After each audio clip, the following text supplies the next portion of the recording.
আমরা অজুর ফরজ সম্পর্কে জানব। অজুর ফরজ 4টি।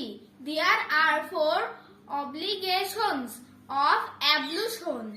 নাম্বার 1, সমস্ত মুখ ভালোভাবে ধৌত করা। Wash all face truly. Number 2, দুই হাতের কনুই সহ ভালোভাবে ধৌত করা। Wash the elbows of both hands truly. Number 3, মাথা 4 ভাগের 1 ভাগ মাসেহ করা। মাসেহ 1/4 of the head.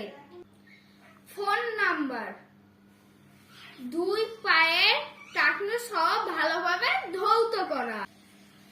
Wash with the heels of both feet. সওয়াবের আশায় আপনারা ভিডিওটি বেশি বেশি শেয়ার দিন।